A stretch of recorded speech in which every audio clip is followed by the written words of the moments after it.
ကက်ကက်တစ်မှာမြန်မာစာရေးတဲ့အခါစာလုံးပေါင်းမားနေတာတွေကိုအမဲအတိုင်းဖြစ်အောင်ပြီးတော့မြန်မာစာဖောင်းအလားပုံစံတွေပြောင်းလို့ရအောင်အလွယ်ကူဆုံးလုပ်လို့ရမယ်နည်းနဲ့တစ်ခုကိုဒီနေ့ပြောပြပေးတော့မှာဖြစ်ပါတယ်။ကဲစလက်ကြရအောင်။ဒီဆုံးကက်ကက်တစ်ကိုဝင်ပြီးတော့ကို edit လုပ်ရှင်တဲ့ video file တမမဟုတ် tab တစ်ခုကိုရွေးလိုက်မယ်။ပြီးတော့ကျွန်တော်တို့စာရေးလို့ရအောင် text ကိုခေါ်လိုက်မယ်။ဒီနေရာမှာကျွန်တော်ရေးထားတာကတော့စာလုံးမားနေလားဆိုပြီးရေးထားတာဖြစ်တယ်။အဲ့ဒီနေရာမှာအောက်ကစာလုံးမားနေလားဆိုတဲ့ဟာကအမဲအတိုင်းပေါ်နေပေမဲ့အပေါ်ကဗီဒီယိုမှာကတော့စာလုံးအမားဖြစ်နေတာကိုမြင်ရမှာဖြစ်တယ်။ဒါကိုကျွန်တော်တို့အမဲအတိုင်းဖြစ်အောင်ပြောမယ်ဆိုရင် font ဆိုတဲ့တက်အောက်က my font ဆိုတဲ့နေရာကိုရအောင်သွားမှာဖြစ်တယ်။ဒီ font ဆိုတဲ့တက်အောက်ရဲ့အဆုံးမှာ my font ဆိုတာလေး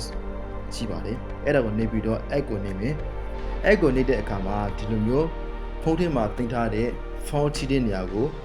တွန်းရမှာဖြစ်တယ်ဒီ font တွေကိုကျွန်တော်ဒီဗီဒီယိုရဲ့အဆုံးမှာ link ဆက်ပေးထားပါတယ်အဲ့ဒီ link တိုင်းဝင်ပြီးတော့ဒီ font တွေကို download လုပ်လို့ရတယ်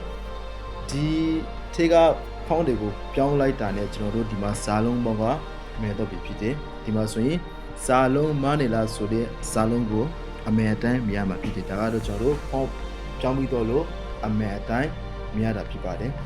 ဒီလိုမျိုးစာလုံးပေါင်းအမဲအတိုင်းပေါ်တော့ပြီဆိုရင်ကျွန်တော်ဗီဒီယိုကိုဆေးလိုက်ပြီးတော့ export လုပ်ပြီးတော့ဆေးလိုက်ပြီပေါ့နော်ဒီလိုမျိုးဗီဒီယိုကိုဆေးလိုက်ပြီးတော့ပြန်လို့ဖွင့်ကြည့်လိုက်တဲ့အခါကိုကြီးခုနမားနေတဲ့စာလုံးတွေကဒီလိုမျိုးစာလုံးမားနေလားဆိုတာကိုအမဲအတိုင်းမြင်ရမှာဖြစ်ပါတယ်ဒီအပေါ်ကပေးထားတဲ့ link အတိုင်းရိုက်ရှာပြီးတော့လိုအပ်တဲ့ font တွေကို download လုပ်လို့ရပါတယ်ကဲအားလုံးအဆင်ပြေကြပါစေ